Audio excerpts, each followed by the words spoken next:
সবচেয়ে বড় বোঝা হইল লাশ। সবচেয়ে বড় বোঝা কি?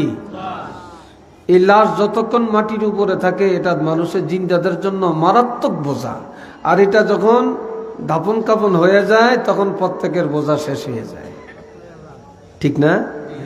এর চেয়ে বড় বোঝা আর কোনোটা নেই।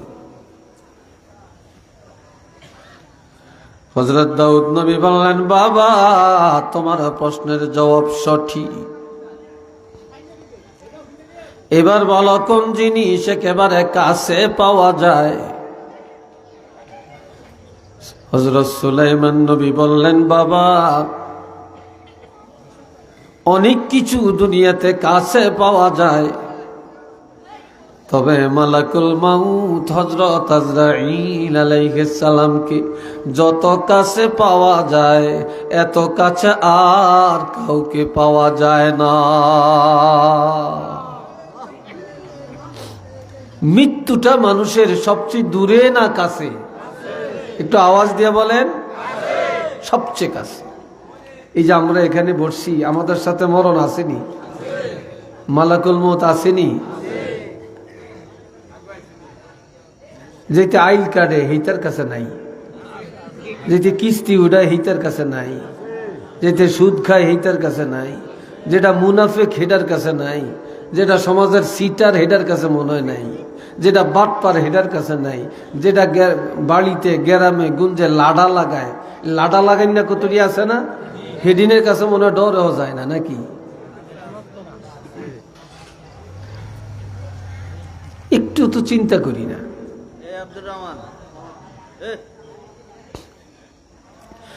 এ ভাইরা রে আমার, সুলাইমান নবী বললেন, বাবা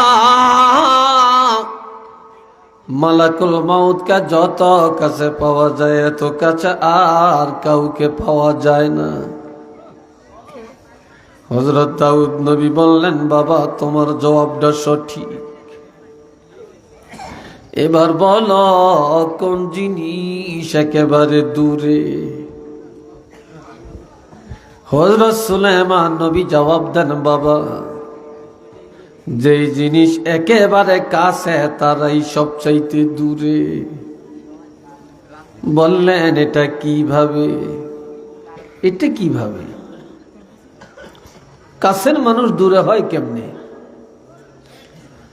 বললেন, ঘরের পাশে কবর, রাস্তার কিনারে কবর, মসজিদের পাশে কবর, বাড়ির ঘাটার আগে কবর, ঘাটলার পাশে কবর, অথচ তারা একেবারে কাছে, একেবারে ঘরের কাছে।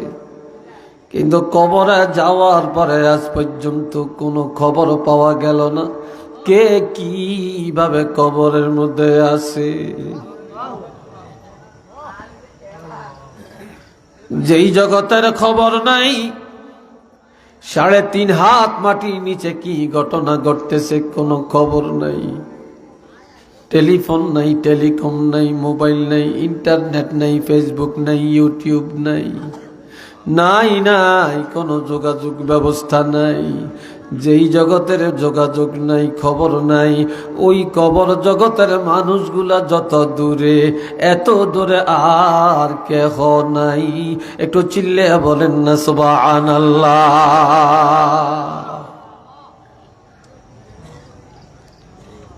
আছে? জোরে কোন আছে? কেউ নেই, কেউ নেই। কোন আশায় এত বাহাদুরি, এত লাফালাফি? এ বাপজান রে আমার, খেয়াল করেন, জীবনে এই ক্ষুদ্র বয়সে কত মানুষের লাশ দেখলাম, কত মানুষের মৃত্যুর খবর শুনে ইন্না লিল্লাহ পড়লাম, কত মানুষের বাঁশ কাটলাম, কত মানুষের কবর করলাম, কত মরার খবর প্রতিদিন পাইলাম, কত জানাজা পড়লাম, কত কবরে মাটি দিলাম, কতবার মিনহা খালাকনাকুম এই দোয়া পড়ে পড়ে কবরে মাটি দিলাম। কিন্তু আজ পর্যন্ত আমি বা আপনি আমরা আজও সেই শিক্ষা গ্রহণ করতে পারলাম না। একদিন আমারও এমন হবে, আমার কাছেও মৃত্যু আসবে, আমিও লাশে এই খাটে উঠব, আমিও লাশ হব, আমাকে কবরে রাখবে, আমাকে এইভাবে আমার জন্য কবর হবে, আমাকেও এইভাবে কবরে রেখে মাটি দিয়ে সব চলে যাবে।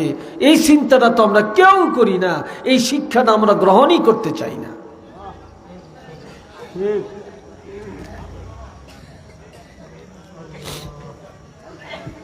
আমরা এমিহিমি চাইয়েন না। আর কেউ কারো করে মাহফিল চলাকালীন বলায় না, হাল্লে আসতে কাশি দিয়ে যে বইয়েন। তবে ওই মাঝখান দিয়ে একটা দরজা রাখার দরকার ছিল, তো মানুষ ইন্ডিয়াতে আসতে ঢুকতে পারত। দুয়ার রাখছেন এই মাথা দিয়ে একটা, এই ইন্দি ঢুকতে চায়, এই ইন্ডিয়া যাইতে চায় না। এ ভাইরা রে আমার,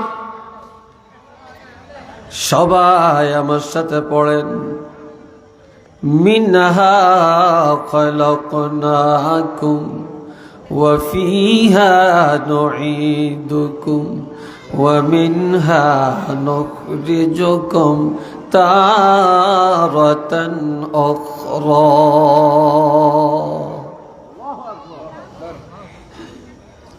পারেননি সবাই? কথা কয় না, পারেন তো?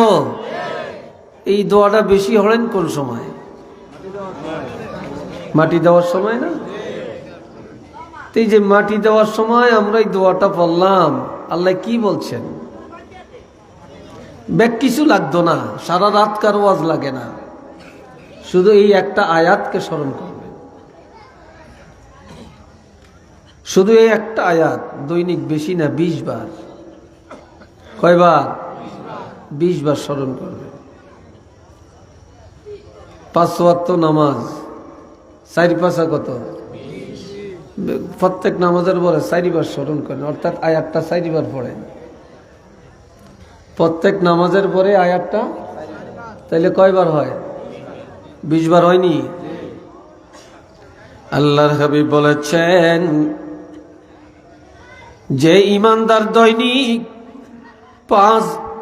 প্রত্যেক ওয়াক্তে 4 বার, দৈনিক 20 বার এই আয়াতটা তেলাওয়াত করবে, আর মৌতের চিন্তায় বিভোর হইয়া পড়বে, মগ্ন হইয়া পড়বে, এই লোকটা দিনদার হইয়া যাবে, খাঁটি মুসলমান হইয়া যাবে, খাঁটি আবেদ হইয়া যাবে, অসংখ্য গুনাহ থেকে নিজকে রেহাই করতে পারবে।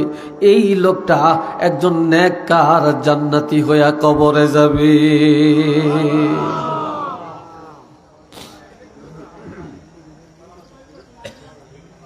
দুইটা জিনিস রাসূল বলেছেন, একটা জিনিস মানুষের ঈমানকে বাড়ায়,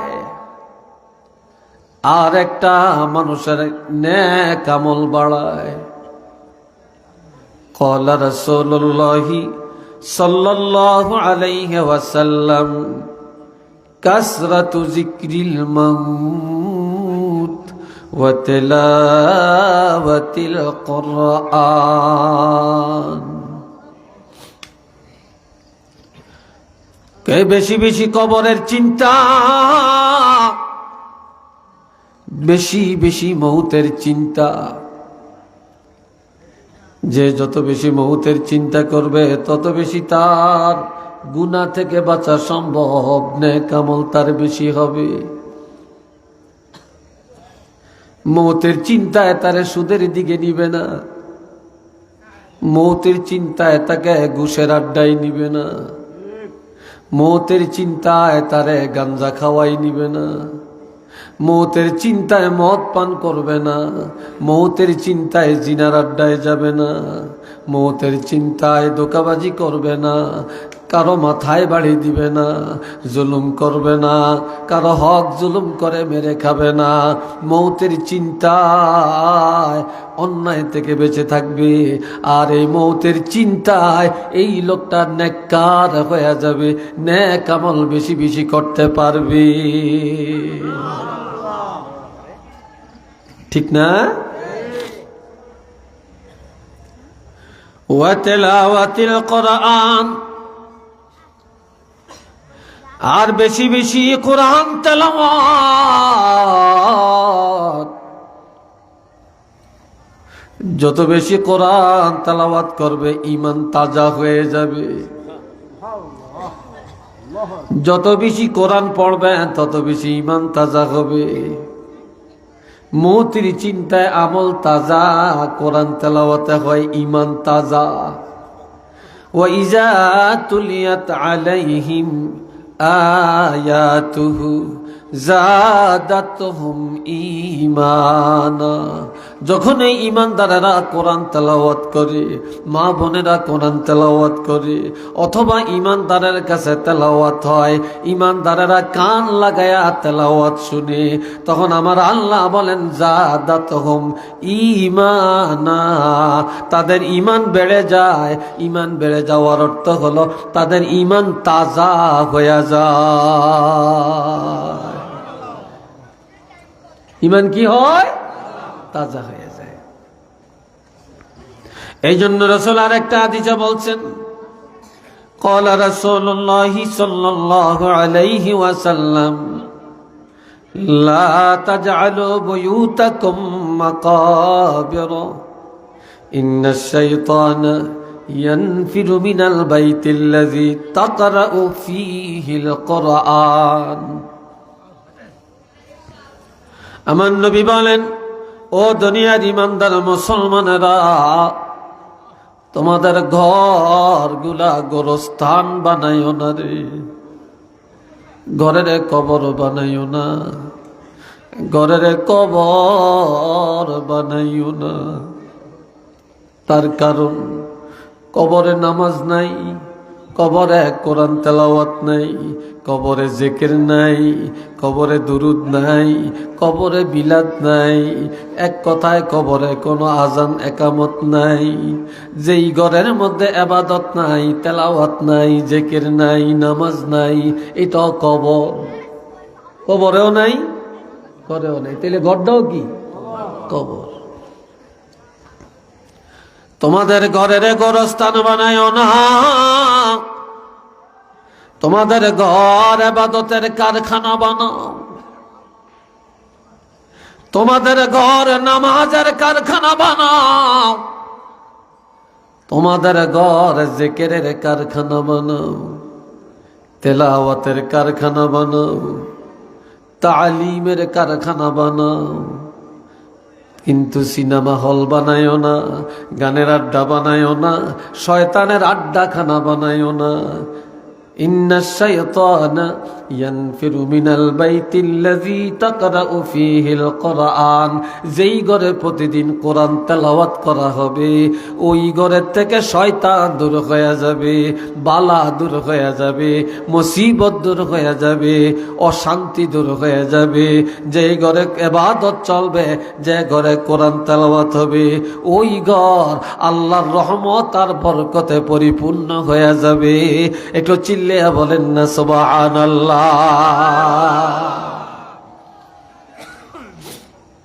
আজকাল জানুন না আছে, কিন্তু মানুন না নাই। আগের যুগের মায়েরা কম জানতো, লেখাপড়া কম জানতো, কিন্তু কোরআন মুক্তবে পড়তো। সকালবেলায় কোরআন শরীফ পড়ন ছাড়া কোনো কাজ করতো না। এখনকার মা বোনেরা অনেক জানে, অনেক শিক্ষিতা, অনেক সার্টিফিকেট, অনেক শিক্ষার দৌড়, কিন্তু কারবার নাই। কথা ঠিক নেই, কিন্তু কারবার নাই। যুক্তি তো এগুলোকে পারতেন না। আরেক হাদিসে আমার রাসূল বলেন, ইন্নাশ শাইতানা ইয়ানফিরু মিনাল বাইতিল্লাযী তাকরাউ ফীহি সূরাতুল বাকারা ওয়া ফী রাওয়ায়াতিন ইন্নাশ শাইতানা ইয়ানফিরু মিনাল বাইতিল্লাযী তাকরাউ ফীহি সূরাতুল ইয়াসিন। আমার নবীজি ইরশাদ করেন, যে ঘরে প্রতিদিন সূরা বাকারা শরীফ তেলাওয়াত করা হয়,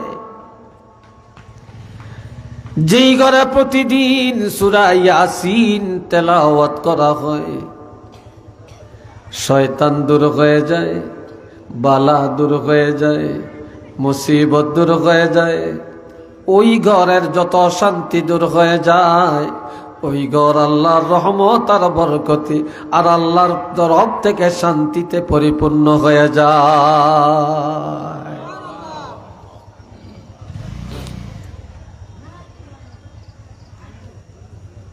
এ বাবা জিরানে আমার, এবারে আসেন আবার পড়েন মিনহা খলাকনাকুম ওয়া ফিহা নুঈদুকুম ওয়া মিনহা নুখরিজুকুম তারাতান উখরা। আল্লাহ বলছেন, বান্দারে, এই মাটি দ্বারা আমি আল্লাহ তোমাদেরকে বানাইছি। কি দিয়া বানাইছি? জোরে কর। প্রথমেই আল্লাহ বললেন, এই মাটি দিয়ে তোমাদেরকে বানাইছি। এটার আরো কথা আছে। এই মাটির দিকে তাকাও, মাটির কোনো অহংকার নাই, মাটির কোনো গর্ব নাই, মাটির কোনো ঝগড়া নাই, মাটির কোনো ফাসাদ নাই, নাই নাই মাটির কোনো হিংসা নাই। এই মাটিতে ভালো মানুষও চলে, খারাপ মানুষও চলে, ইমানদারও চলে, বেঈমানও চলে। এই কবরের সব রঙের মানুষ আছে, কিন্তু মাটি কোনোদিন মাতামাতি করে না, বাধা দেয় না। এই মাটিতে সেজদা দেয়, এই মাটিতে কোরআন পড়ে, আবার এই মাটিতে শিরক করে, এই মাটিতেই কুফরি করে। মাটি কোনোদিন কাউকে কিছু বাধা দেয় না। এই মাটিতে যার মনে যেমনে চায় চলে, কোনোদিন মাটির আওয়াজ নাই। কাজী এই মাটি দিয়া তোমার ঘরে আমি আল্লাহ বানাইছি। তোমরা মাটির মানুষ, মাটির মতো তোমরা সহনশীল আর ধৈর্যশীল হয়ে যাও। কারো মাথায় বাড়ি দেওয়ার চেষ্টা করিও না, জুলুম করার চেষ্টা করিও না, তারপরে সন্ত্রাসী করার চেষ্টা করিও না। এই মাটির মতো মানুষ হয়ে যাও। একটু চিল্লিয়া বলেন না সুবহানাল্লাহ।